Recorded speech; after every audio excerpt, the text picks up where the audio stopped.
think it's time for you to have your lysergic acid. Drink this down and... Money Mojo Radio. Mojo Radio. We love...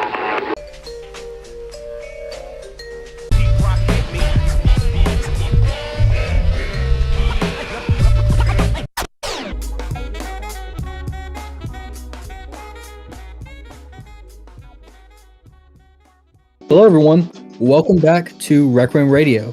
Today we have myself and my co-host Hazy Dialects talking with Organic Carbon. He specializes in geologist consulting and we will be having a great time talking to him about that subject. Hazy, you want to introduce yourself real quick? Hello everybody, it's Hazy Dialects. Currently going through the mist, currently in the fog of everything right now. A bit of a schizoid when I can be on myriad of social media platforms, as well as a aspiring video essayist who was joined by our Organic Carbon. And I'm happy to have our guest on, who seems, even prior to our recording, has a very intricate knowledge of the subject matter we'll be delving into today. So I'm happy to have him here. And Organic, would you like to introduce yourself? Yes, I'm a consulting geologist, geophysicist.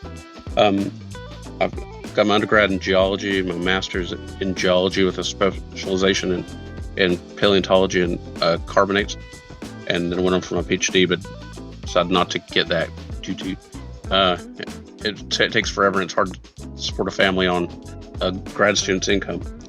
Right now, I do consulting, do mostly oil and gas and renewables and some environmental, like for with my specialty, I wanted to do paleo, and I've done conodonts, which are the ancestors of, like, the sister group to fish. They had little phosphatic jaw structures that look kind of like teeth, and they're microscopic, and you can find them when you dissolve limestone and stuff. And they're extinct now. They used to be everywhere, and they're index fossil for everything to be able to identify time. And then I worked on mosasaurs, which were my real love, and those are aquatic veranda lizard, think flipper on acid. It looked kind of like that. And then did oil and gas, which is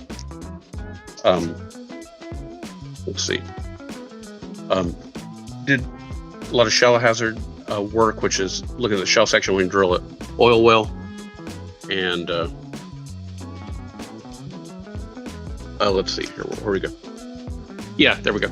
And like the shell section when you drill an oil well, you look at the hazards there, which are like faults and shell water flow, which is, imagine if you're drilling an oil well and you drill into a sand body and it flows up the casing like water, it'll cause you to lose the oil well, and also shallow gas, which can explode and cause you to lose the well and lose the boat. And also do interpretation of the seabed and the shallow section. I do this with 2 and 3D seismic data, which is super cool because I can see down several kilometers. And let's see, you'd be able to see everything like a little snapshot. You produce these perfect images of what's below there and get a really good idea and map at all these structures. And I also interpret what's on the seabed. And like so a 3D model to like get a clear understanding of it on a more like you can get a better idea of the geometrics, like the shape of it in a sense. Is that correct? Oh, exactly. I can determine the shapes of the layers and everything. Like if I see like these salt dip here, like imagine one of the big things we look for is all sediments get laid down originally flat, but as it folds and things move, it buckles and warps up and down. But like say I'm going to use the Gulf of Mexico as an example. In that it's dried out several times, and we build this big thick layer of salt, and that gets buried by other sediment. But that salt, where it's so light and gets compressed, it'll rise up through the surrounding rock like a lava lamp. You know how you'll see in a lava lamp things will bubble up like the tears, it'll go upwards. Yeah. Certain is that usually due just to like how the chemicals react to like over a period of time that they rise to the top, or is it just a byproduct of just? It's because they're much less dense, because that salt is, and so it just rises up, and beneath that, the oil and gas will get below it and become trapped because that salt's impermeable. Because the oil and gas will form in one layer, like in a rock or in a carbonate rock or something, and because it gets laid down just as like little organic bits and pieces of plankton as it dies, and as those break down in the heat and gets compressed, that it breaks down, becomes oil, and then leaks out. As that gets fractured, it'll go up, and it'll need to get trapped somewhere for you to get it, because you have to have two things to have a useful. Well, three. You have to have these things to be useful as like a target to drill into. You have to have a source rock, you have to have a reservoir to hold it, and you have to have an impermeable barrier seal to keep it trapped in there.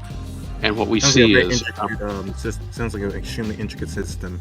Not to stray away from the processes in which you are to ascertain these materials, but I wanted to ask you the following question, and that would primarily be, what got you into this field of work? Because usually there's some innate inspiration, whether that be like a discovery of like how like something fundamentally works or not, media that inspires you, like It Lives, or like The Land Before Time, and how like the gestasis period and how we got to the current year, things of that nature usually are the spark that allows people to like venture into these avenues. But I would like to ask you in particular, what initially inspired you to get into this, since you seemed very, very skilled, and not only that, very very well understanding of the field you're in. So I would like to know about that a little bit.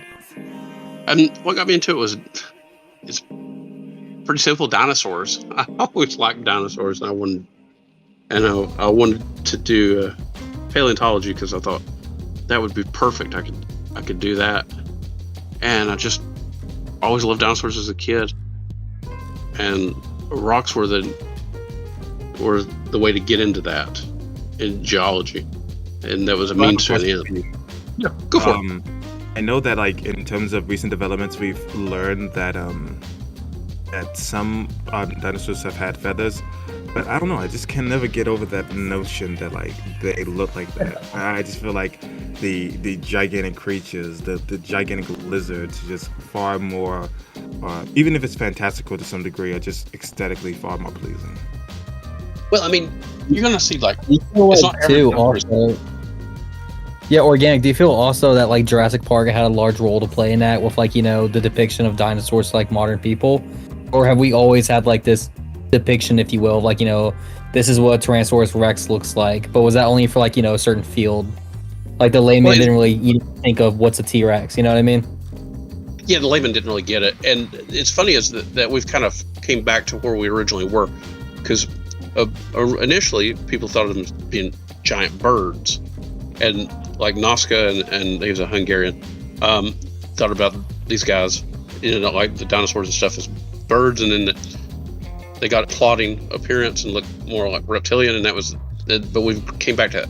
Now, one thing to say is they weren't, every one of them wasn't always covered with feathers at every stage in their life. You know, smaller ones are going to be feathered, you know, for most of their life or all of their life, you know, for what it appears to be.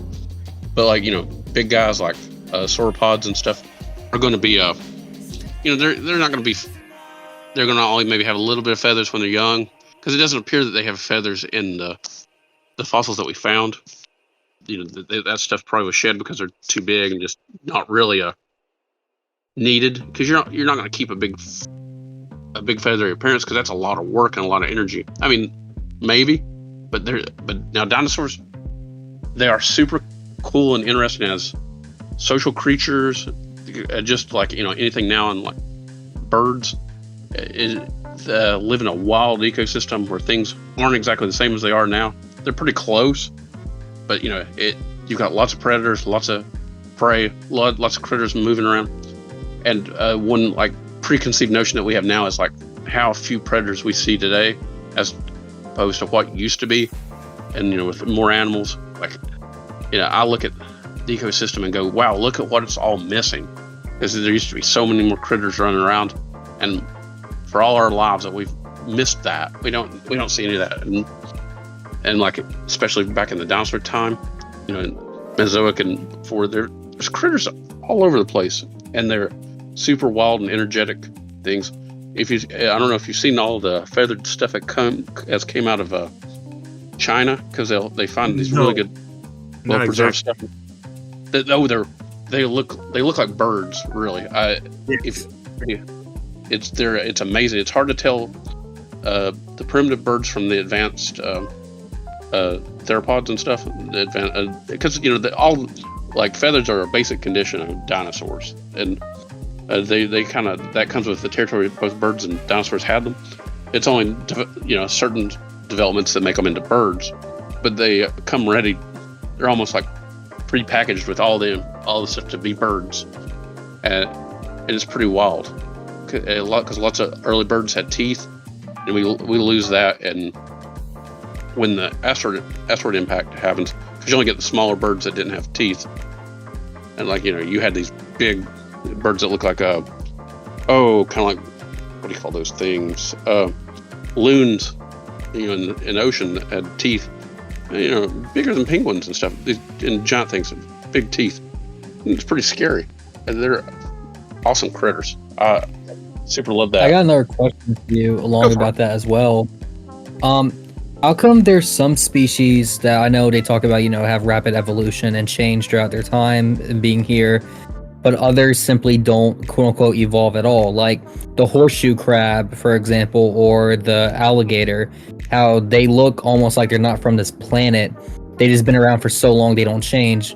But there's other species that has changed drastically. Do you know the reason for why some species have drastic changes and others do not? Or could you elaborate on that?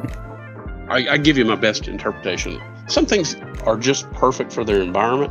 Now, it's not to say they don't change. Like horseshoe crabs are pretty much the same as they've been forever, because they're just kind of perfectly suited for that niche, and that works well. Alligators, they do change a little bit, and there's some variations, but to the common appearance, they would look exactly the same. But you'll get, slightly different arrangement, with sizes, or how the nerves move in the head a little bit, or just little body proportions, and we can pick out different species, sometimes different genera, but it's a well-suited design, because a lot of things look exactly like alligators, because that's pretty much perfect for that environment, because that goes all the way back to like the Permian and before, because we have amphibians that look exactly like alligators, and then we don't get alligators until alligator-like things, mammals. Not mammals. I'm sorry, reptiles or archosaurs, which are related dinosaurs, because alligators have a different heart structure and are more related to dinosaurs than they are reptiles. But they come about in the Triassic, and there's lots of critters that look like alligators then, because it's just the optimum shape for the environment. Even though they're not all related at all. Everything kind of meets that form. Yeah, I noticed something about evolution too. I usually think of it in 3 different ways. Typically, it's about food source, how effective is the genetic mutation and the way they have, and what would there be a necessity to alter it in a capacity or evolve in a way that is far better applicable to the environment there. And the last one is, I believe, if I did not bring this up earlier, usually dietary. Like, can an animal, some of the most largest animals that ever existed were during the this time period. But as things started to die off, the cryogenic stasis that the planet was in, the lack of sunlight, the inability to feed herbivores, eventually larger predators would just die or have to become something entirely different to sustain themselves, because what they would usually, it just doesn't exist anymore. So you kind of get yourself into a trap there. If you're a big predator, you can only feed on bigger things, because eventually you're too big to catch the small critters, and when those things go extinct, you're kind of done for. That's why it ends up being like a dead end. A lot of times you'll see things will get bigger, but it's rare that you'll see big things get smaller again. And like we lost a lot of the big land big land herbivores, at the end of the Cretaceous, and then we get them back gradually. It takes mammals a long time to get larger, but then we lose a lot of that when we start to have cooling in the Oligocene. When you start, South America and all that breaks off from Antarctica, and you start to get that Antarctic current, and the Antarctica starts to cool. We go from it being like a world of forests and stuff to more grasslands and a cooler planet. One question that comes to mind for me, which you brought up earlier about alligators and how they're more related to the prehistoric cousins. What's an animal, since I know about like octopuses and how long they've existed on Earth and being some of the oldest living species on the planet, what's a particular animal that most people don't think of when they think about like ancestral relatives to dinosaurs? That has like a strong lineage to them. To dinosaurs. I mean, there's always crocodiles. Would that be the chicken? I always hear the joke that chickens are related to dinosaurs. I don't know the truth behind that. I've always heard that. That was funny. Oh, they are. I mean, because when you do it cladistically, all birds are dinosaurs, but not all dinosaurs are birds, because they evolved out of dinosaurs. So, and it only takes a few mutations to get you to looking pretty much like a dinosaur, because and their skeleton is remarkably similar to a bird's. Because I got from my nephews a book on how to make a T-Rex and also how to make a brontosaur skeleton out of it. Basically taking a chicken apart. You can take all the bones out of a chicken, and with a little bit of work, you can turn it to look exactly like a dinosaur skeleton. And they're very close. There's a lot of things there's a lot of things that are like have ancient relatives that we just don't think about. Like you mentioned octopus. There's like the nautiluses that you see over in like New Caledonia and in the South Pacific. That there used to be, the whole world was, there are nautiluses and ammonites all over the world, which are like, octopus with shells. Some were coiled, some were straight, and they got to enormous sizes. 5-8 meters long. Super predators. Like, think about the giant squid, but with a big shell. And now that's funny enough, they're making a comeback because there's been so much overfishing. All the fish are gone, and so they expanded those niches again in the Pacific. Where the ecosystem's been damaged, they're making a successful return. Speaking of them as well, I've recently read a book called Below the Edge of Darkness by Edith Witter. She's a PhD professor who studies in marine biology, but she specializes in talking about light and how light affects marine life. I thought that was interesting because she explained her theory for why, example, the deeper you go in the ocean, sometimes you have more abnormal, larger creatures down there, such as the giant squid. Do you have any thoughts on that at all? Why the deeper you go, animals get bigger at times? Sometimes it's just, if you're a little bit larger, you can eat anything you come across, because down there it's kind of a crapshoot what you're going to run into to eat, and you want to maximize your choice for every meal. Because I noticed that when we're down there with a ROV and stuff, and we're super deep, you see lots of little critters.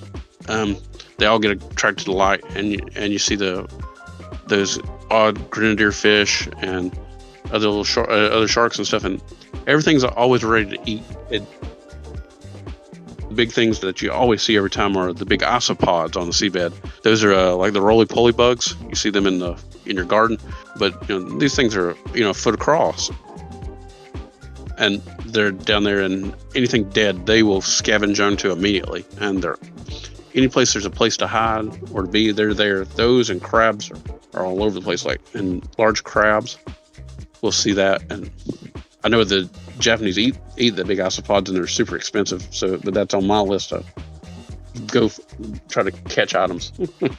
Now I want to Yeah, ask you a very interesting question that I thought, who better than a paleontologist to ask this question? What do you think if we were to just be able to like revive the genetic code perfectly and clone a creature from that period, what do you think would be the most efficient hunter? I mean, granted, evolutionally speaking, due to granted, like it would be sometimes suboptimal, but in some circumstances, due to like environmental things, like external of just the ability to hunt, they died off. But what animal from that period of time do you think would be a very successful like creature in the current day? ooh. I mean, I want to just instinctually say like a Utah raptor or something, just because they're reasonably smart predators. They're efficient. They hunt in packs. They take down large animals on it, and that's kind of a like everybody's going to say that almost because of Jurassic Park, but I think that was one that hits right because they would function well. I mean, granted, maybe not today with all that people and everything limiting their prey choices, but you never know. I mean, they're smart. Raccoons do pretty well here.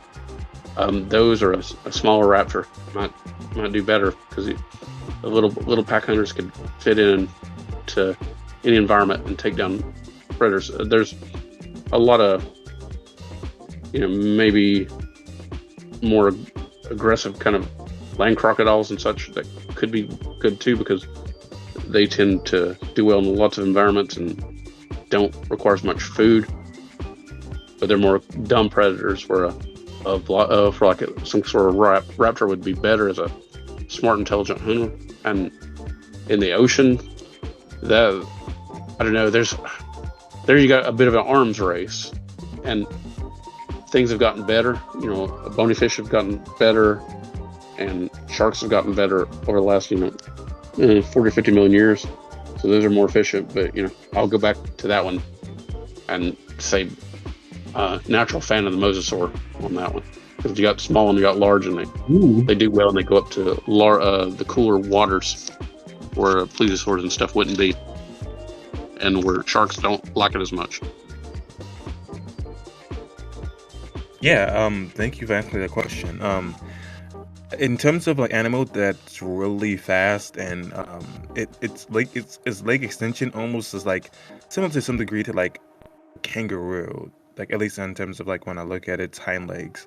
And so there's something very, very, very dangerous about something that is like fast, speedy, but very compact. Like it's hard to be able to notice it off the sighting of it since it's so small. And usually that's how they are equalize it to some degree. While a lot of animals may be able to use sheer force, they were collective. They operate and move as collective, similar to like how hyenas hunt. Yeah, there's hyenas are kind of neat because they're more related to cats than they are dogs and everything. And there used to be like a hyena here in North America, and it was really widespread. And the funny thing about it was we used to have these hyraxes that lived in North America, but they're gone now. But you'd find those everywhere, and those hyenas used to be really common here, and they would tear apart everything, very good at eating critters and chewing up bone. And that's another thing that North America had, was these giant pigs that used to be here. We used to have these oreodonts that used to be everywhere. There's millions of them all over the place. I've got some skulls and skeletons here at the house. But they used to be the most common animal in North America for the longest time with these pig relatives. Very cool here. And that's a sketchy thing. And there was another kind of entelodonts that were also like a pig-like creature that seems like that would be a super scary critter to have around now. That would be very efficient because, wild boar here in Texas are insane. And up there, and now I was told they're even getting into Canada and being a problem there now. Question. Being someone who's been able to observe like the lineage and ancestry of many animals, what do you think is what would you argue to be probably one of the most vital traits when it comes to evolution? Being able to be a generalizer, to do a generalist rather, be able to be efficient doing a lot of different things, and to take advantage of whatever conditions are there, because specialists tend to lose out to the generalist, because once you're specialized, you get too focused and you can't take advantage of all the changes in environment conditions that pop up all the time, especially in big climatic disasters. It'll wipe you out because you just don't have that ability to go to another food source. Primates are really good at eating like nuts, berries, fruit, and all assortment of foods, which like really like helps them out in all these environments. However, when you look at someone like a panda can eat other like food, but it's just like addicted to like bamboo, and it refuses to eat anything else other than bamboo. And similarly, if we were talking about predators, if there was a predator that became such an apex that it devoted itself and mechanized itself to such a degree in which it was capable of taking down only elephants, naturally it would only make sense that its dietary habits would have to consist of like all the nutrition that came from an elephant, resulting in, if it ever became extinct, all of its tools, all of its weapons are like not adjustable for other animals or creatures. Yeah, absolutely. That you see that a lot because that happens every time, because you'll have a good system that things will be stable and it'll flow along, and then everything will get hyper specialized, and it just takes one little thing to throw the thing completely off.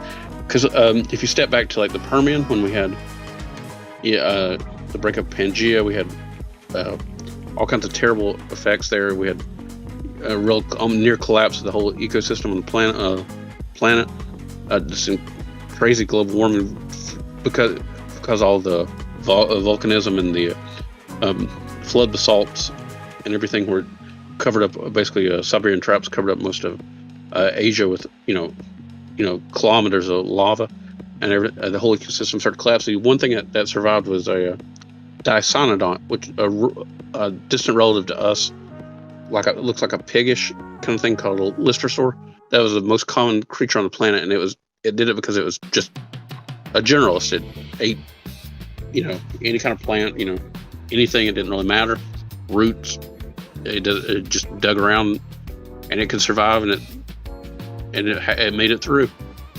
And that's what generalism will do, because there was like perfect. They were great predators before that, and they didn't make it because they had to feed on critters that weren't there anymore. Where these guys were just able to make it on the margins. And that sometimes for the evolutionary successes of what you need just to make it on the margin. Now, if I could bring you into like when it comes to like some of the animals that currently exist, or who do you think has like the best tools for survival? Like, of course, adaptability is a part of all those, but like, what will be an animal that you would say, indefinitely, this animal is going to be around for like the next 100 years? Like, what would be an animal you would, you believe you can probably place bets upon its survivability? A rat, Norwegian rat. I've heard that recently. Yeah, like rats are very like. It's like cockroaches. They're just like going to be around forever. Oh yeah, because I mean, it's got that kind of that great size. It doesn't require a lot of food. It breeds at an early age. They're quite feisty, and evolutionary. Looking at them, they could, if they survive, they could speciate into multiple different things later on. That'll do good. Raccoons they seem to be expanding their range and doing better. Now that they're in Europe and they're in Asia. They're doing pretty good. They do great here. There's lots of things like that. It's small generalists that always do really good. I mean, we do pretty well, but people are. I don't know. I don't know how well we'll do over the long run. I find it interesting that you brought out rats too, because I was recently listening to a podcast discussing, the wildlife after Chernobyl, Ukraine, with the whole incident that happened, and apparently the only creatures that really stood around that wasn't like died out immediately were roaches, rats, moths, and catfish. Those were the main 4 things that were still predominant, but they had very unsettling changes. Like, they just refused to die, so they keep reproducing at extremely high rates to like live. And it's weird how, like, especially rats, like, they have this survival instinct that kicks into them, whereas like if they feel like there's a possibility of them living, they're gonna fight and try to live as much as they can, even if that means they have tons of like mutations and whatnot. But that was like really interesting looking into how, like, you know, even with like a nuclear reactor imploding, rats were still just able to like hang out in that area and be like, okay, yeah, we could do this. And it's something interesting like with those animals that they like adapt very fastly. Oh, I think that's very true. I mean, I also wonder like what kind of the effects the mutations would have later on. I mean, they may not be great big things, they're really apparent, but maybe, you'll get a more efficient rat, they're more resilient, maybe better healing, maybe a little bit, able to get more nutrition and stuff. You just never can tell. And catfish are so neat in that they spread everywhere and really do quite well, because they're one of the most common freshwater critters, because they get everywhere. Like I see South American catfish in Florida now, and the Rio Grande, they do quite well. And wherever they go in those wells, catfish are all over Europe now, and they get to enormous sizes, especially over in Spain. And what was it? The Wells catfish is over in at Chernobyl too. All that Jeremy Wade thing with them on there. They're just super impressive critters. And what I found interesting about the Jeremy Wade incident, where he got special permission by the government to go there and fish for catfish for marine biologists basically research, because they want to say we need research to catch this thing. We want to examine it. It grew freakishly large even for a catfish, because if people don't know, catfish, they eat literally everything. They are the bottom feeders of freshwater ponds and everything. They just eat and eat and eat, and they'll keep growing. But for the area of Chernobyl, just want to add on to what you said, which is why it's like an iconic fish to breed and serve to the masses, because you really don't have to be picky about what you're feeding it. Oh, absolutely. It's just like tilapia. And as for people already know, I'm a Georgia boy, so I love catching catfish because we are, I would argue, the capital of catfish in the United States. We have the Chattahoochee River going through, and we have the most different varieties and breeds of catfish, all the way from the flatheads to the blue catfish. All the catfish under the sun are over here, so it's always interesting seeing what seasons or where to go to catch them at. But they're definitely a marine life that fascinates me a lot, because they are very resilient and stubborn, and they don't have high standards when it comes to eating. They'll eat literally anything. So that's just something I find interesting about them.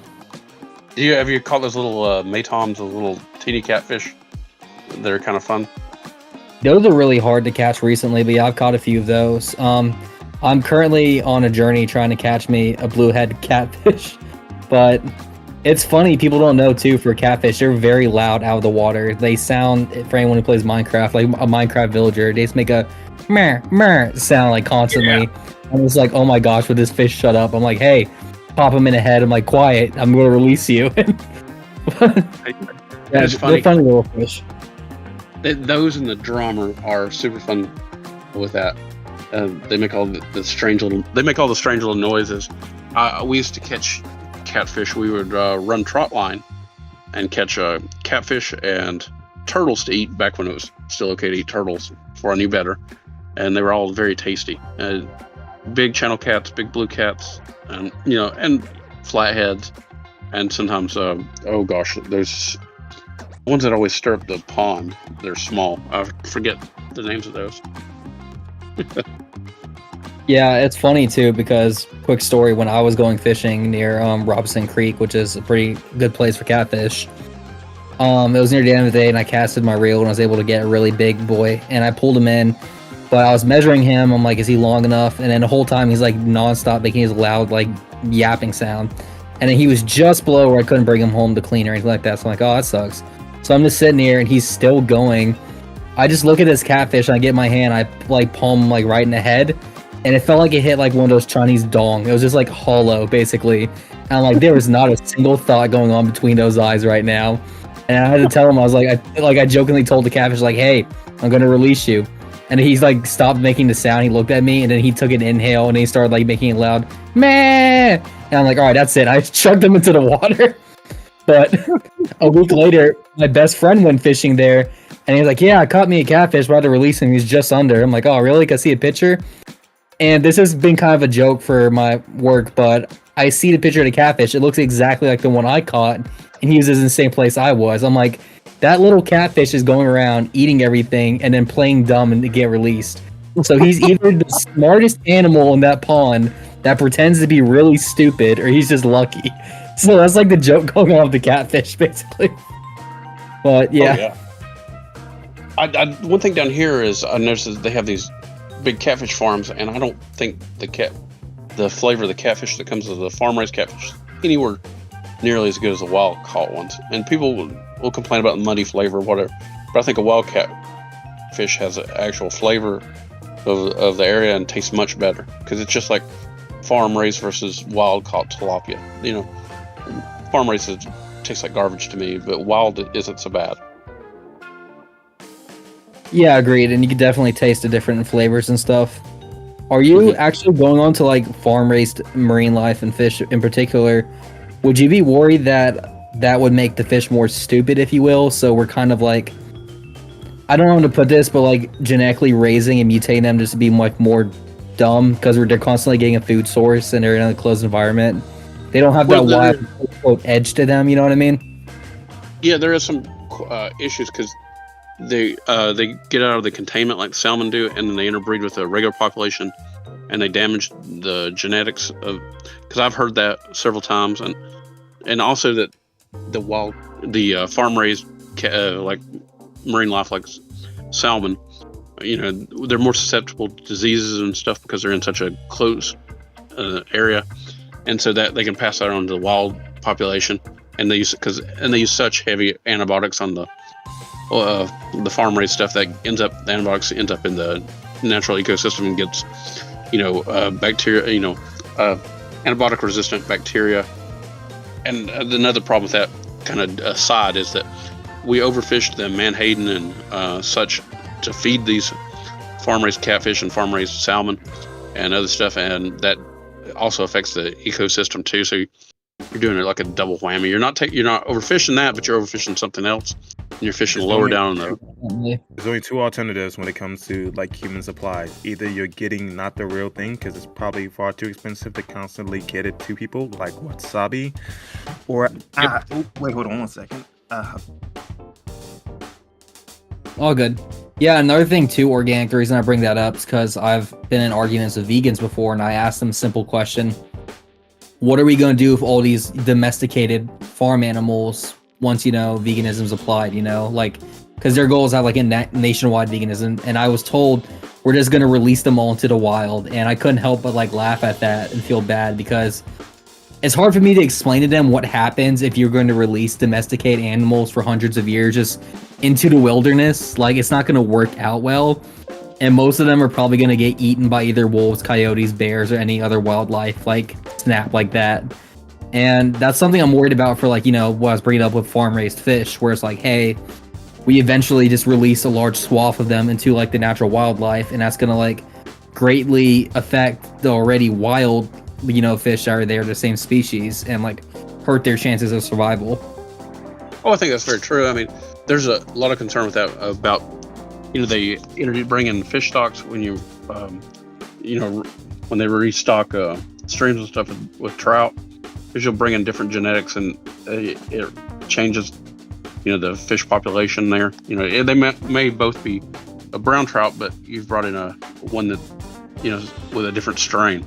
So I'm kind of with you there. I mean, I understand where the vegan people come from, and they don't want anything to suffer. Nobody does, but that's just built into the system. You have to do it humanely, but you do have to feed everybody, because we'll starve. And the domestic stocks also, you have to take them into account and think about preserving their genetics, and because right now, you know, that is a problem where we're losing all these different breeds. I mean, thank God people have started raising heritage breeds of pigs and stuff, but we've already, and sheep and cattle, but we've already lost so many. And, you know, it's a niche thing, and that's also with food. In terms of I was looking into it, like in terms like how we like constantly like keep up like maple. When I looked into maple syrup and how so they can say, well, it doesn't have to say it had to say maple syrup. It can be called pancake syrup. That's like a way it can get away with not being the real stuff because it's far more expensive. Oh, I didn't know that.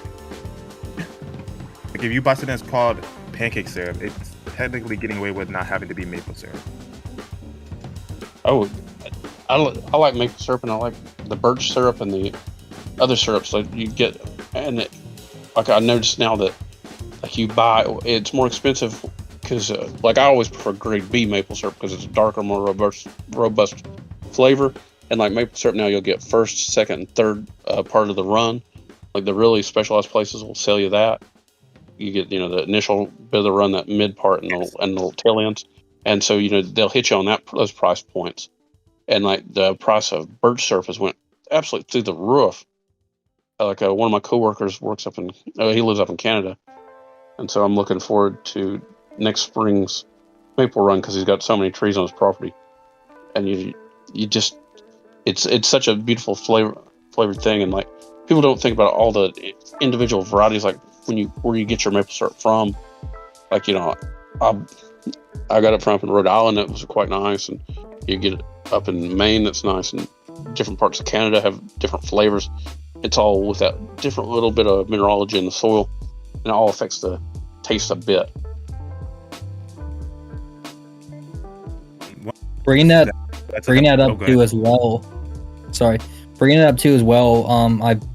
I like as a hobby brew mead, and I'm talked to the local beekeepers in my area, my community, and all of them have brought up the common issue of saying China, what they're doing is instead of having natural honey that you get from bees, they add a lot of other ingredients into it to make it very diluted, basically, just so they could flood the market and have cheaper honey, but it's not real honey, if that makes any sense. Oh yeah, and they put corn syrup into it. Yeah, they pour a lot of corn syrup into it too. There's a beekeeper in my area, if I could find him. I wish I could give him a shout out, forgot his name off the top of my head, but he has a small YouTube channel. He did a video testing, the potency of like his natural farm raised bees honey compared to one he bought from like a made in China, basically. And it's near a 70% different in quality, which is insane to me. But that's definitely something I worry about a lot. Every time I travel, when I go international, I always try to buy local honey, and I do that even in the States. Like, each of the honeys have such a different flavor. Like, I noticed over there in Delaware, they had the butterbean honey, which was neat. And up in Rhode Island, they had the hydrangea honey, which was an absolute light, delicate flavor I've never had anywhere else. And then, like in Malaysia, I got this weird, dark, bitter honey. Not Maluka, but it was super bitter, and it was strong and really good, absolutely unique. Never had anywhere made by forest bees, unlike our honeybee. And I was like, wow. But you just, everywhere you go, the unique varietals of honey are so special and such an important thing. Like, I'd say I got a shelf of honey in my pantry just for all these different kinds. And honey is such a very vast, different flavored thing. It's insane. Like, it's almost like, especially with mead, like, if someone gives me mead, I'm at to point out, because I've been, consuming it and been in that hobby for a while, I could taste if it's good or bad mead by the honey, if that makes any sense. I know it sounds really weird, but you could definitely taste a large difference depending on the area. Absolutely. Oh, no, it makes sense. And if you like, it's similar to Parmesan nowadays, how it's aged. Typically, you can get away with like about 10 months of aging for it still be considered Parmesan, at least in the States, whereas it's standard for it to be a year in time.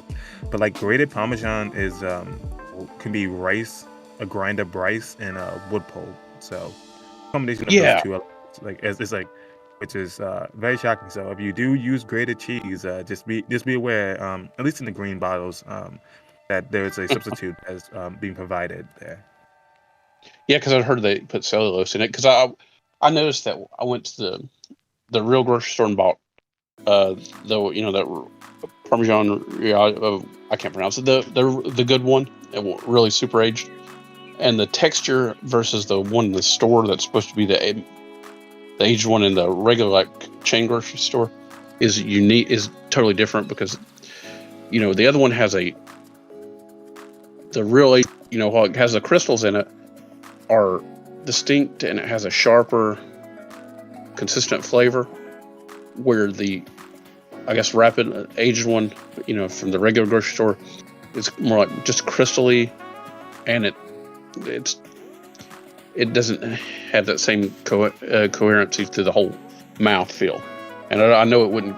It might work in soup and it'd be fine, but the other one is much better, especially on a cheese plate. We're just making a cheese plate last night, so that's stuck in my mind.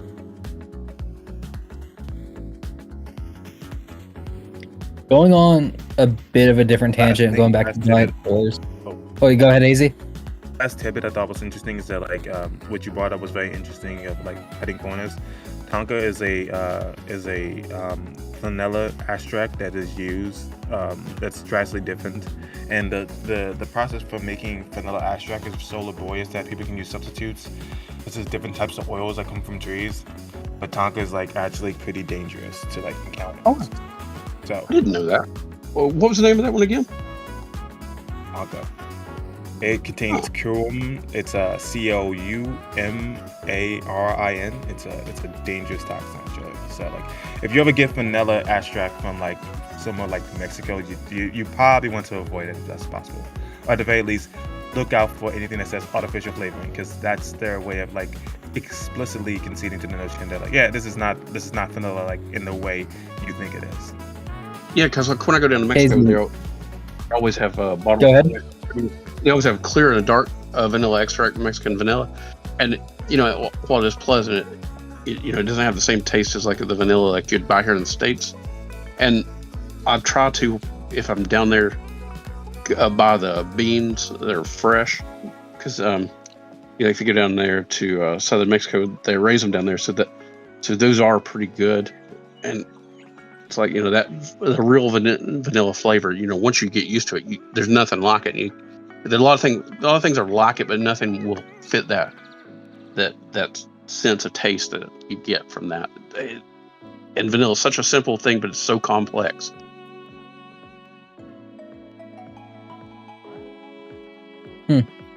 Question for Hazy. No, you're good.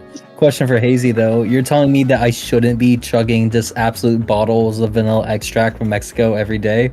Because I've been doing that recently. I've read on a very trustworthy site, very, very trustworthy with like, I don't know, like 3 followers. But he said that if you use chug vanilla extract bottles, you could live longer. So I've been attempting that only from Mexico though, because it's cheaper. I think I'll get good results later. I realized, and I think it still rings true. At the end of the day, if you want to get rid of blemishes, go for some Mexican vanilla extract. And soon enough, you won't have to ever worry about a blemish ever again. That's the hallmark of it all. It's good advertising, in my personal opinion. But another thing, I remember when it was trending a while ago. Sorry, I remember a while ago in Mexico. Some of my Mexican friends sent me this, but it was trending to get a lime and pour salt and vinegar on it and squeeze it together and rub it on your skin. And I'm like, that's equivalent to rubbing bleach on you. That's not going to fix your acne. It's going to like scar your face. I'm just thinking to myself, who's making up these ideas? Who's doing this? Like, is someone like psyoping everyone to like, destroy their bodies? As I don't know. I don't understand it. People are crazy. Yeah. I don't understand. Good. Yes. I was saying, okay, go ahead. What are you gonna say? No, I said what were you gonna say earlier. I didn't mean to cut you off. It was just basically it speaks back to the idea of getting something for a deal. You might not be getting it for a deal.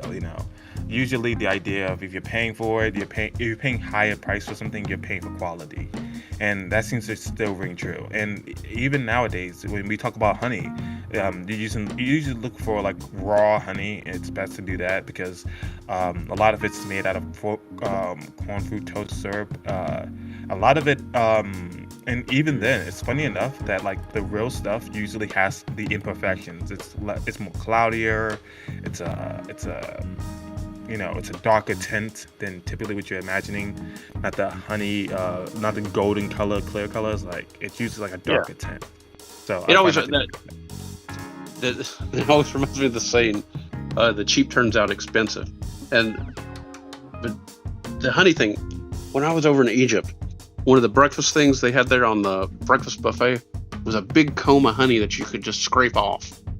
And I have to say that I'm going to steal that. I stole that idea to use at the house, because I bought a comb, just to have there at breakfast because it's so nice. And I found that people want to reuse spoons and stuff, and they will absolutely ruin your honey because it'll make crystallize that least bit of moisture that gets in there. Because people aren't taught that anymore, to always use a dry, clean spoon every time you get honey. Yeah. Going on to that as well. No, you're good. Sorry for the honey diversion. No, it's fine. Oh yeah, no, just trying to get us back on topic a little bit. But I was going to ask you more about, geologist consulting. In particular, what are some risk assessments or mitigations you look for while like working on a project or associating with a project? Like, is there any geological risks that are like red flags for you? They're like, we need to like watch out for this, or could you elaborate on that? Yes, there's a couple things. Like, what I look through is first off is high amplitude anomalies in my data set, because I can look at that by looking at the waveforms and stuff in the in the seismic data, and I can from that it'll give me an indication if there's going to be gas, and also structural setting and other geologic sort of setting things. And my best mitigation is to avoid it and just not go through it. Your second mitigation is going to be caution as you drill through that section, because you may have to change your mud weight and such. Because your best thing with risk, just like any industrial thing, is to avoid it, is to plan around it and not have it there. And your next mitigation is just to be prepared and like to have your proper drilling fluid weights and stuff as you go through, because you're going to expect as you go through into sand bodies and stuff, if I hit that, I could get a shelf water flow risk, which is caused by having and like I had a rapid deposition area, and that sand body has a lot of high fluid pressure in it, so it'll be overpressured and it'll flow out. Well, because it'll be, once I release the pressure, it could go up the drill string and up to surface because I'm going to lose the well, or it could be under pressure and I'll lose the drilling fluid into it, and so I'll have to use something to stop that.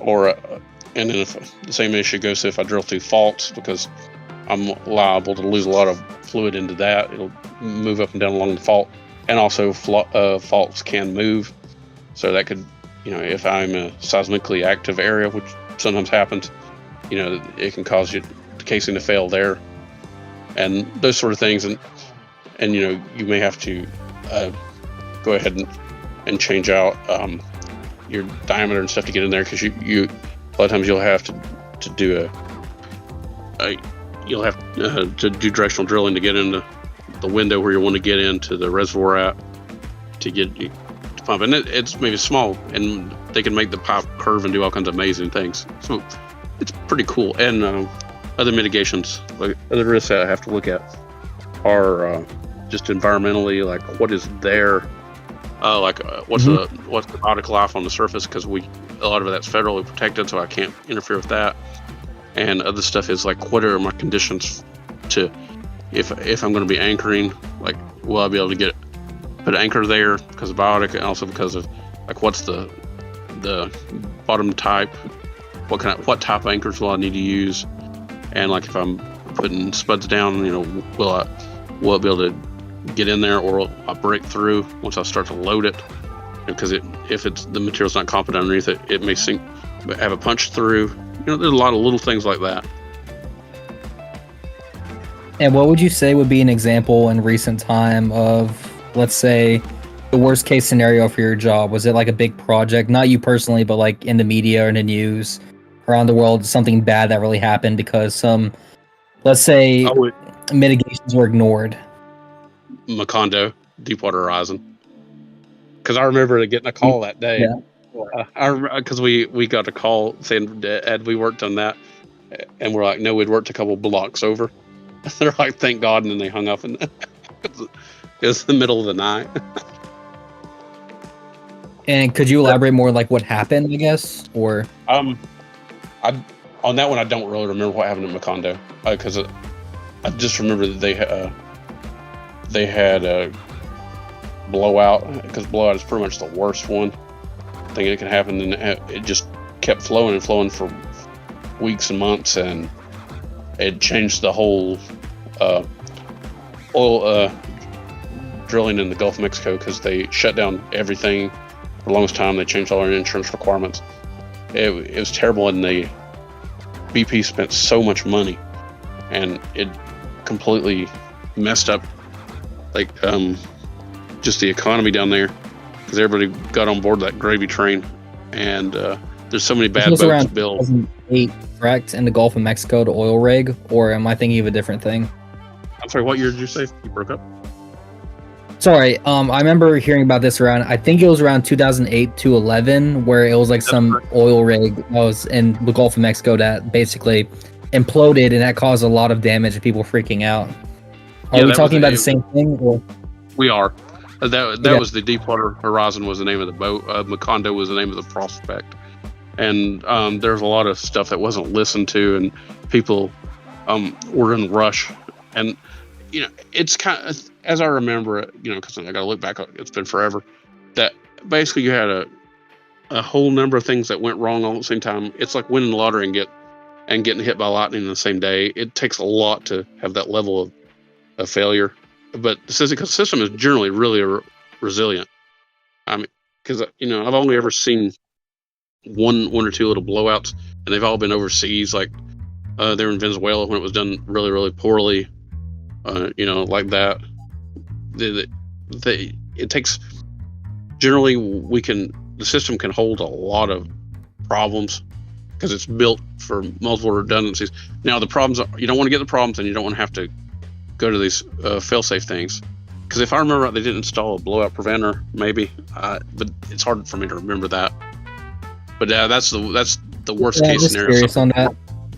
No, it's fine. And you said more of like, no, you're good. You said more along the lines though it was kind of like a freak accident, if anything. Yeah. Or was there like more corner cuts done? Because like for example, Chernobyl, that's a natural disaster we know could have been easily prevented, but that's what happened. But for like the Gulf of Mexico, that you couldn't have stopped that. That was like a freak accident, correct? I think it could have been stopped, but for the way to fail the way it did, it was incredibly unlikely. That makes it. It's just, it should never have happened. But all the decisions that made afterwards were bad. Like I remember going to a meeting down there with the feds, and they were, because in the water to get rid of the oil, which was the worst idea possible, because it should have been left at the surface, and it could have been collected, or it could have been burned, or it would have just naturally degraded, because the Gulf of Mexico is built on with a lot of chemosynthetic bacteria in it, and the kind of oil was the sort that will easily degrade. It's not like the heavy crude up in Alaska, which was more problematic, and this would have been fine. But the dispersant caused it to end up everywhere, and a lot of stuff was blamed on it that shouldn't have been, because there's so much natural oil that leaks up in the Gulf of Mexico because that's the way the system is. All these tar balls are everywhere, and they've always been for all my life in the Gulf, and there always will be. And they blamed it on Macondo, but when you go back and you do the geochemical testing on it, they're different oils, different sources, so it didn't have anything to do with it. And it was a big mess, and I worry that the dispersants cause more long-term ecological damage to the Gulf. And what they did was they wanted all these different dispersants used and put in storage, and then the feds kept changing their mind every few months. So you'd have these enormous warehouses, and all this money was spent on it, and it all had to be destroyed. And so there was an incredible bit of damage to the economy and just wasted resources. And so that's a bit of a problem there. And you mentioned earlier too with Alaska oil rigs compared to like Gulf of Mexico, what are like the main drastic differences, I guess, from like the northern hemisphere oil rigs compared to the southern? Like, is it so far where you need different people for different specializations, or could let's say you just go work on like, a rig in Alaska compared to working in one in like Venezuela? Well, up there, it's all going to be much more regulated than it would be like in Venezuela or somewhere else, because everything like Canada, Norway, up in, over there in North Atlantic and stuff is all going to be super highly regulated. It's like safety is like the absolute number one thing. Safety, it's safety, environmental protection, and then production is a distant third. And like the rigs up there are just like state of the art. Everything is, pretty much perfect. And we have, we watch everything like a hawk. Because when I was there, we saw a walrus. We had to shut down. Everything stopped till that walrus moved on. We had to report to the feds. It was crazy. We have all kinds of stuff, and then North Sea, super safety is absolute top number thing. Environmental, we watch stewardship is absolutely key. In South America, like Venezuela, nobody gives a damn. It is just scary. It is dangerous. I know geotechnical. It's like the heart of darkness down there, basically. Where it's just all profit. Oh yeah, I mean, because like it was a. What is the Venezuela National Oil Company? Citco. Yeah, those guys, and because BP and all of them were down there, and they tried to, they kept high standards when they were there because it's BP, and they did great. And all these other people, and like when the majors and transnationals work in Africa, they keep absolutely high standards, top of the line. There's nothing goes wrong.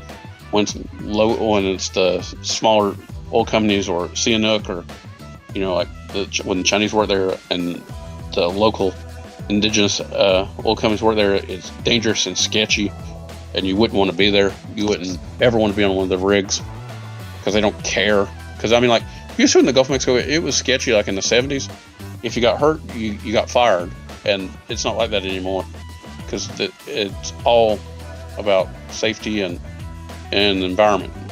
Because they learned that it's so much cheaper to do business that way, and for public relations and for just being good stewardship, and for government, everything has to be done right because we do it right the first time and every time.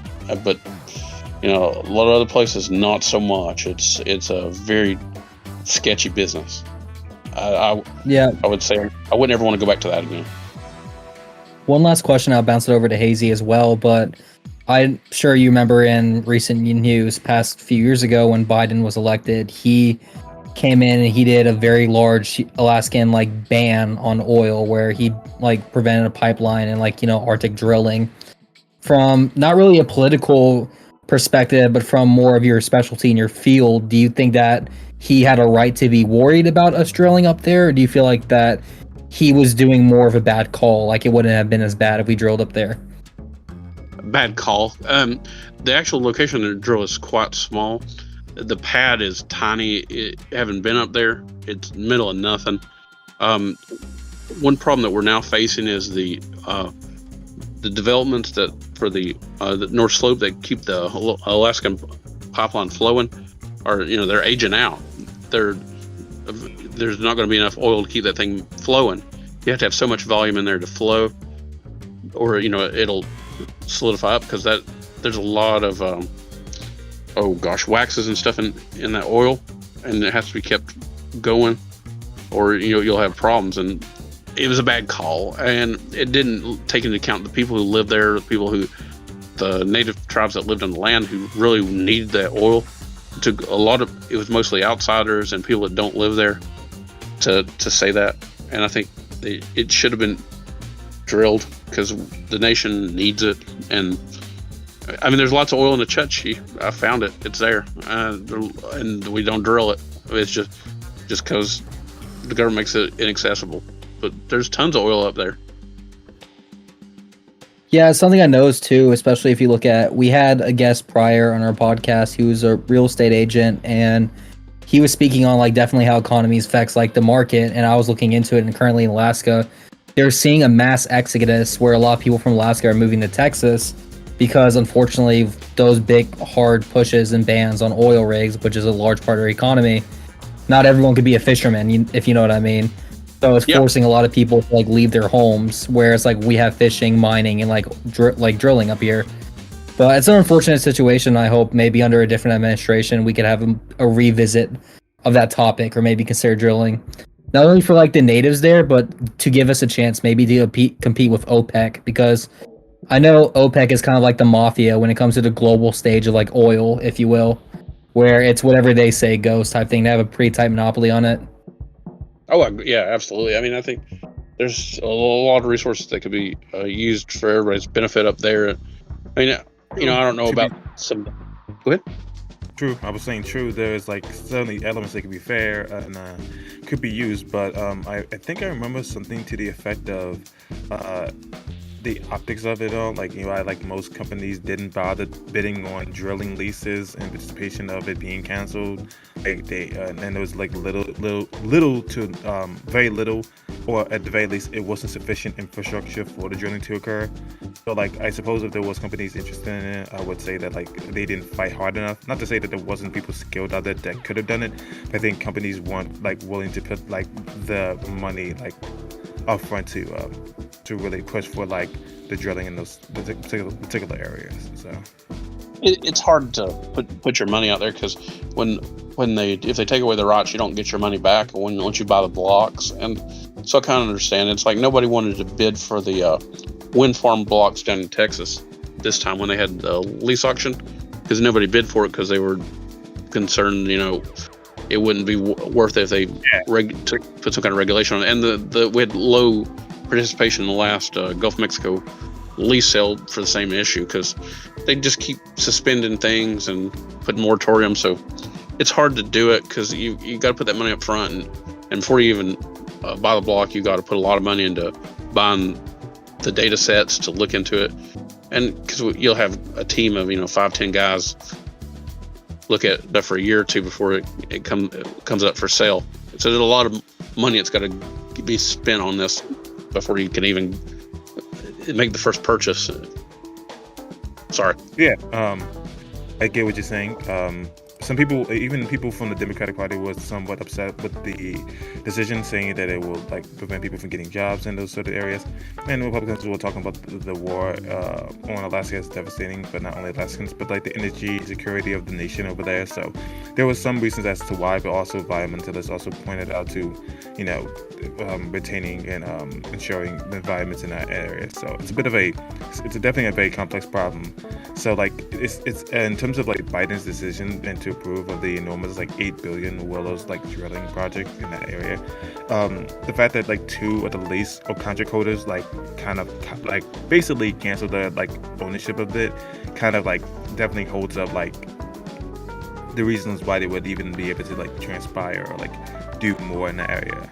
And new regulations will like need to be done due to the lack of proper infrastructure in the area, but like that probably the first thing they'll like to need to ensure. And since like the current holders in those contracts are not ensuring that mishaps are not occurring, I can see why there's a bit of a pause in those areas. So yeah, it's interesting when you get up there and look at it. There's a lot going on there. When I was up there, it was pretty interesting. We brought in a lot of stuff to a lot of equipment personnel and made a real push for it.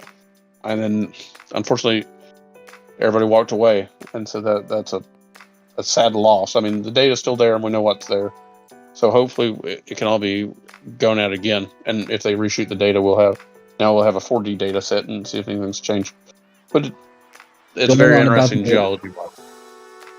Going on that as well, I wanted to ask you this question.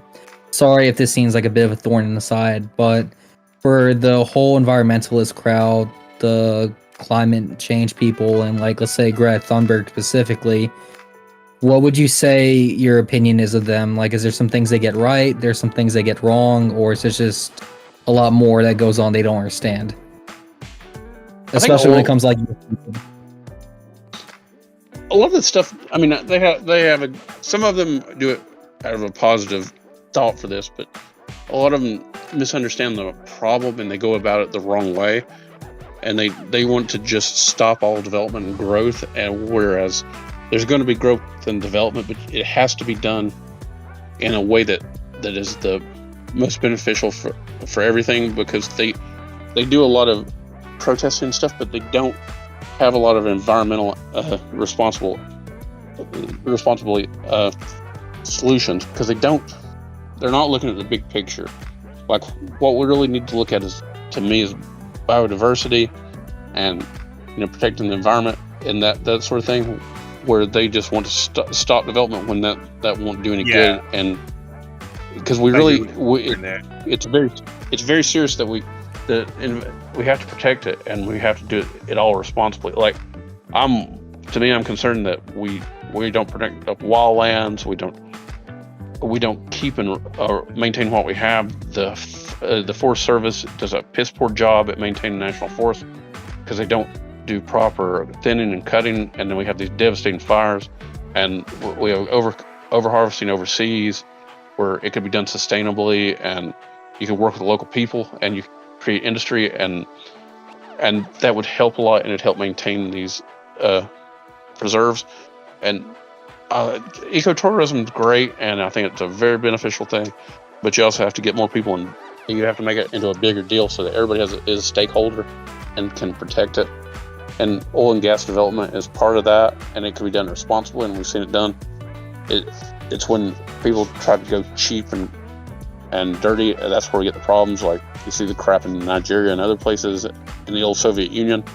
It all has to be done in a responsible manner. And that's the problem I find with renewables a lot, is that they acquire massive amounts of strip mining and energy to get to that point, and then they're not sustainable for the long term.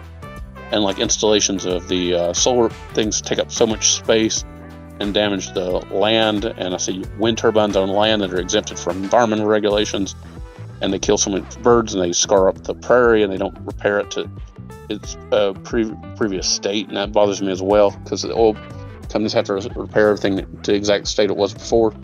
And like coal mining, like now they have to fix everything back and with the mountaintop removal. But even that, when they do that, they don't put it back where it's useful to people. They just put it back as a jumble, because that's what the feds require, and they can't make it flat for people to have good space, and that hurts the people coming in, that want to live there and want to farm it and make it useful. But and I don't like Greta Thunberg and that bunch, because I think it's another corporate tool, because it sucks money out of what could be practically used to help, and just takes it to activists who aren't really environmental. And I think she's some kind of shill for something, because she's a weirdo, and I don't understand why anybody would listen to her. How dare you? Agree How if I was dare to you? give my oh brother, this No, guy. it's quoting Greta Thunberg when asked basic scientific questions. How dare you? People are dying. It's just like, all right, corporate NPC number 86412B. Like, but sorry, go ahead, AZ. If I was like bet my money on like what an average child is going to have in terms of like political literacy, it's kind of something to this effect. And especially even let's actually widen the scope a little bit. Like when we talk about environmentalism, which I feel as though organic carbon is very like knowledgeable and conscientious of it, especially even in this conversation itself. We talk about how delicate environments can be due to an overabundance of particular like predators, or not Chris Hansen, but just like animals that exist within particular environments that like will cause like a domino effect of other animals and how they can like inhabit those areas. With that being understand, there were like people unironically in Congress during the early 2000s saying things in the nature of, how is global warming happening? Well, ma'am, what I have in my hand is snow. I'm like, all right. Like, unironically, people had to change the name to like climate change to global warming, because the innate response of, hey, snow occurs sometimes, possibly on a yearly basis. It's not taking into account the incremental change within the environment that has been transpiring for quite some time. And even with like people who talk about like stopping things, I feel like they're being counterproductive, because they're not looking at like nuclear fusion as an alternative for like sources of fuels, and we have to like slowly wane off of these alternatives if we want to like definitely diminish our emissions. Like there's been a combination of fusion cars of electricity and gas, which I think is like a step in the right direction. But I think people are being very short-sighted, because similarly to people who look at landlords as an abject immoral in the system itself, thus are like very adamant about like making their lives as difficult as possible, but simultaneously, they're functioning within a system similar to you. So I don't know where you get this moral degree to just be as vindictive as you are without like causing such a change to the system that as it exists and operates. So yeah, something I definitely do agree with a lot what you said there. Yeah, I But mean, I agree with them, but Made me looking at spit my water this out with the picture- Chris Hansen joke. Just want to let you know that. A nice big of water, and I heard that and spit out. So appreciate that, Hazy.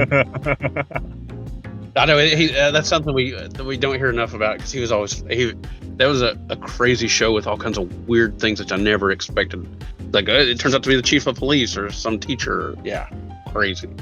The funniest thing is that the last episode that got him in trouble and basically got his entire series taken off a line was, I think he was following a politician who had been exposed, and the guy basically was like, "Well, not going to jail. This is not going to the news," and he essentially just ended his life, which meant that he couldn't intervene in the same method and methodology he was using prior to this. Also, now Chris Hansen's online and now interviewing people like Onision. Oh, not Onision, but he attempted to do so, as well as interviewing some of the victims of Onision's tyranny online, as well as working with a cop who doctored multiple racially motivated targetings of individuals. So that's interesting. Yeah, boy, Chris Hansen has been up to a lot. Yeah, no, I spit on the name Onision. That man disgusts me.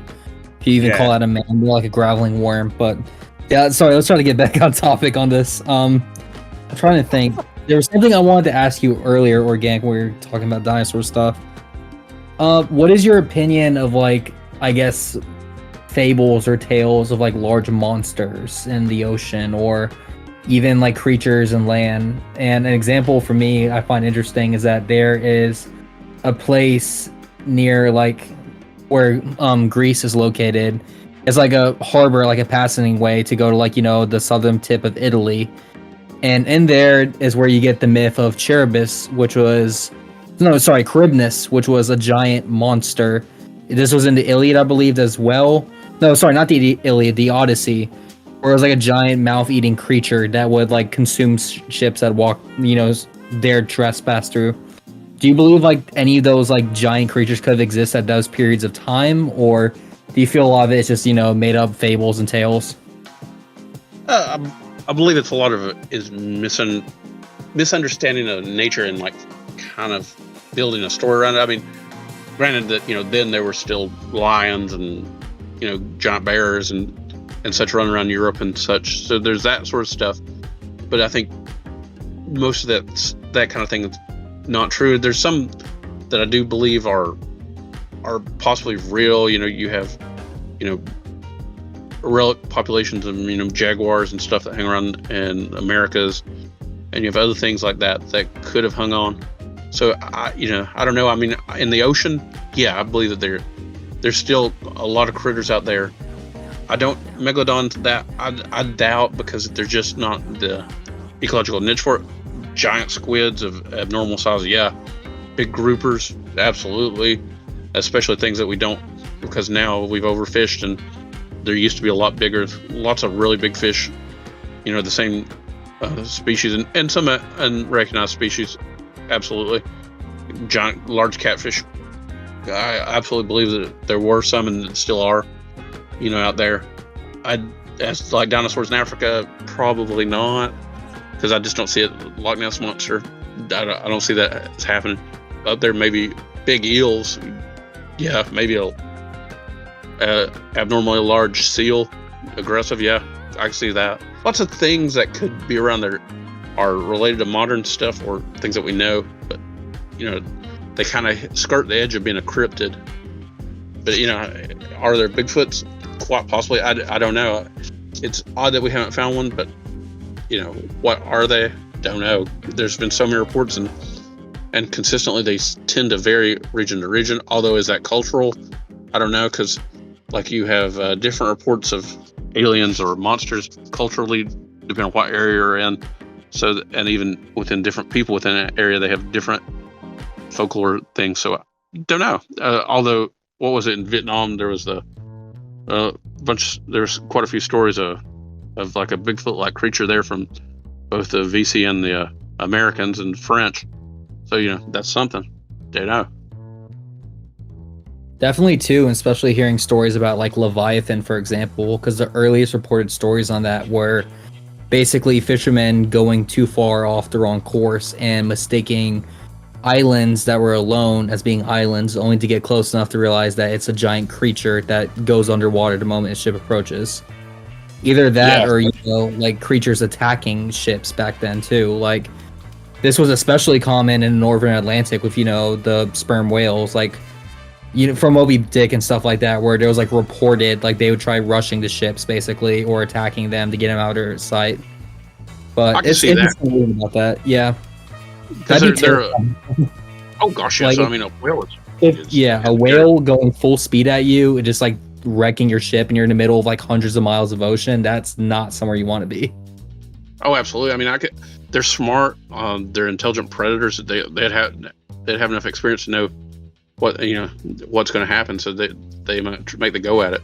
I did one time off Cameroon see two large glowing eye-looking things, which I assume were probably a squid or a fish or something, but they were big, like softball size, off the boat, and I was like, it's odd. So there's got to be things out there.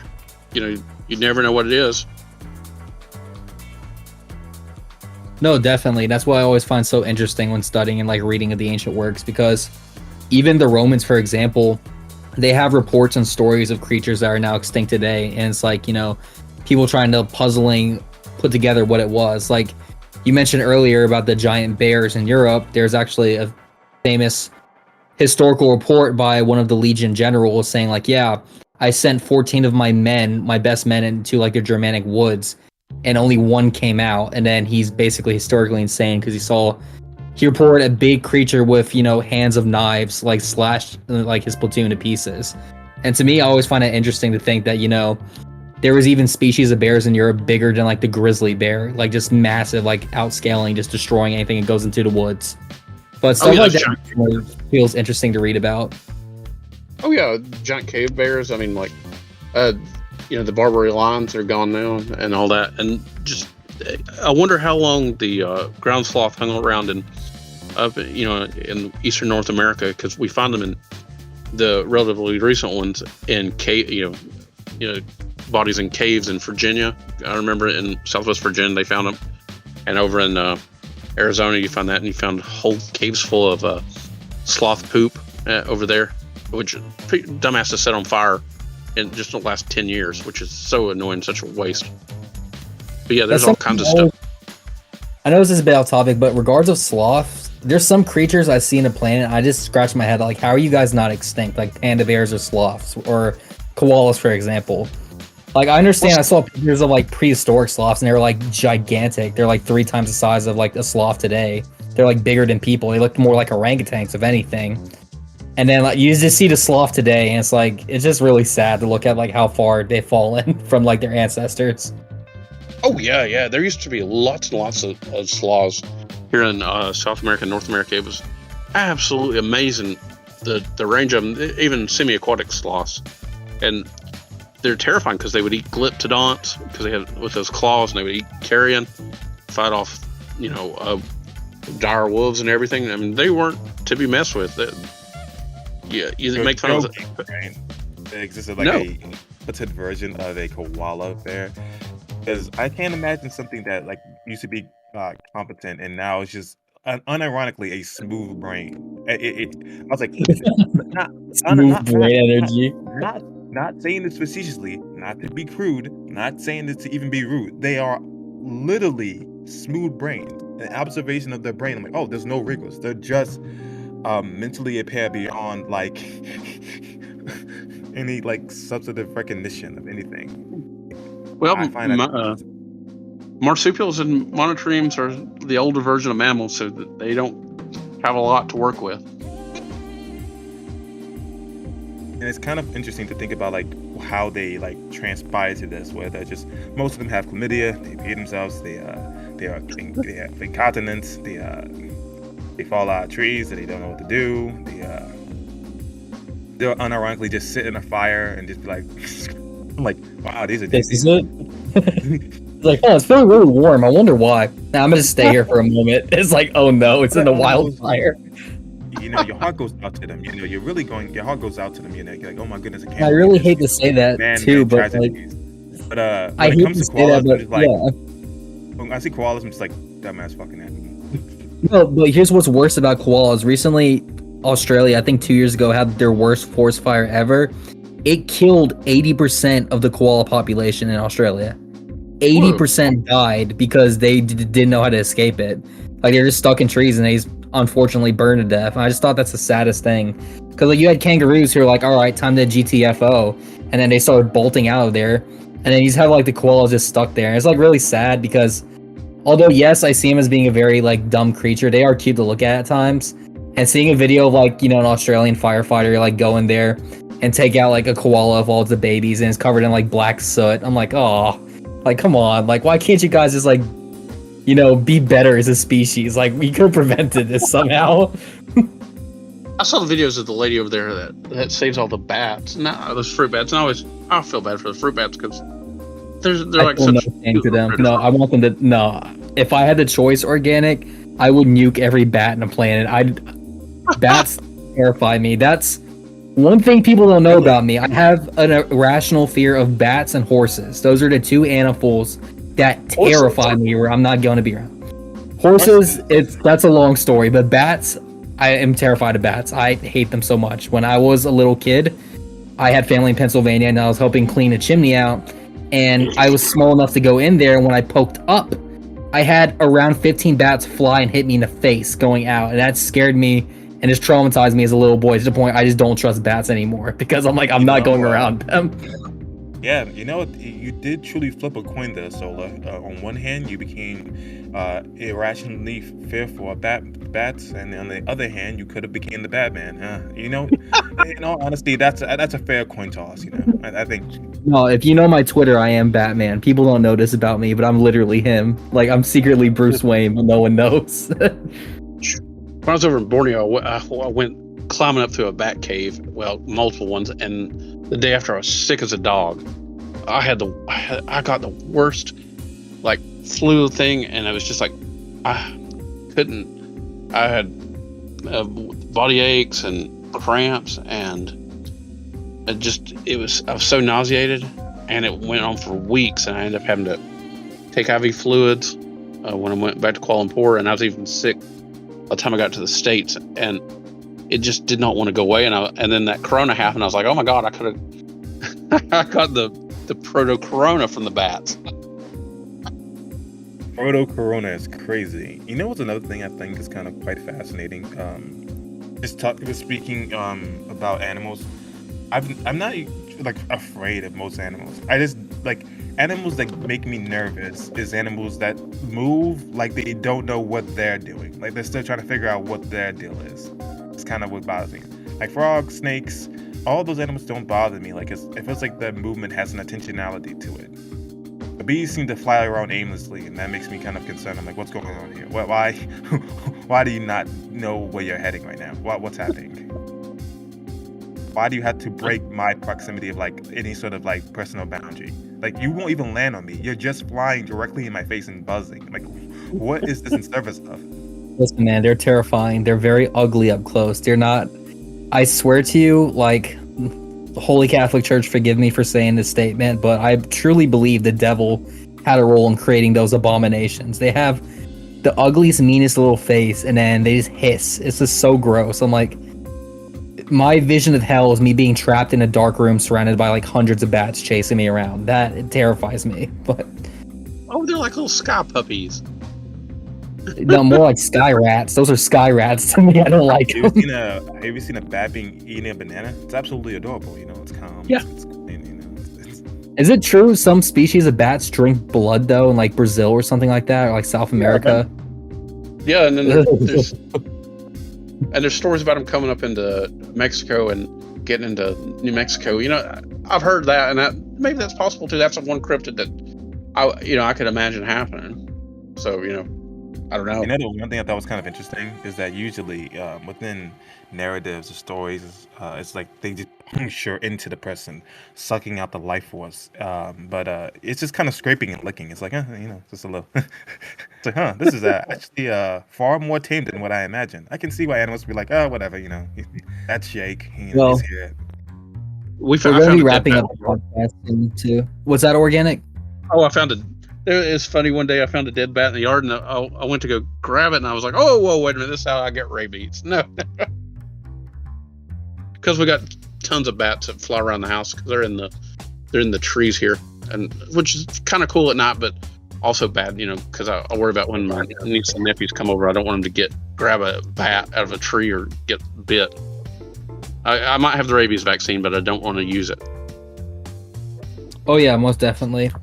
I was going to say as well, we're going to be closing up our podcast soon. We're getting to that time. But is there any closing comments you want to leave for the audience in regarding to your field and regarding to anything else to look more into research if they're interested in pursuing your line of work? What would you recommend? Oh, I would recommend the field of geology in general and petroleum geology especially to anybody who's looking for a career, like especially if you're just starting out in school. They're super fun. You have the opportunity to travel the world. I've been everywhere on the planet. You make a great salary. You have a good time. Every day's an adventure. If you want to be outside, you can be outside. If you want to be in an office, you can be in an office. It's great. There's not nearly enough people. Everybody's aging out of this field. I'd say my average the age of the people around is 60s or 70s. There's just not enough people in here. There's so few people. The skill level is dropping. There's a real opportunity for anybody here. Because if you willing to go do it, you got to put the time in, put the work in. But it's great. There's rewards that you just can't imagine, and you'll go places that there's no that aren't on the tourist map or anyone would normally want to go, but you'll see them. And I wish people would do it, because it's all going away, and I don't know what comes next for everybody, because like the classes here when I go to the university to talk they're meeting half capacity at best, and graduate school it's even less, so it's a sad shape. But I think that's the way with a lot of lack of losing competency and skill. But thank you all for talking. I really appreciate the invitation, and it was a pleasure having you on our podcast as well. Definitely. I hope it was interesting. Sorry if I wandered a bit there. No problems at all. I love that. Just casually have a conversation. That's what we do at the end of the day. Hazy, you want to say anything? We always love it when people actually are as engrossed in the fields of particulars as you are. And you gave us a lot of insight, man. So I appreciate that as well. Little bit of Bumba Kate towards the end, which was a bit cringe, loser, a creep. Now I'm just messing. But it was great stuff actually. I enjoyed your insight about the subject matters, and the one thing that I always love from experts within a particular field, and most people might not, is when they use certain terminology that is very strictly to the confines of their fields. But they use them in it's like common parlament. Like everyone automatically knows what they're referring or talking about. But I love that. I love that because that shows how enriched they are in the environment that they're discussing. In terms of the podcast, I think we had an excellent episode. Thank you. I try not to use too much jargon because it's easy just to get lost in lots of jargon that doesn't mean anything to anybody unless you're here. And that's so sad. That's a lot of technical discussions. Just kill everything. And thank y'all for having me. No, it was a pleasure, and you're always welcome back on our podcast if you want to talk about anything else. But yeah, this has been Solar Requiem. Hazy, want to close us off as well? As always, this is Hazy Dialects, and you've seen this all in HD.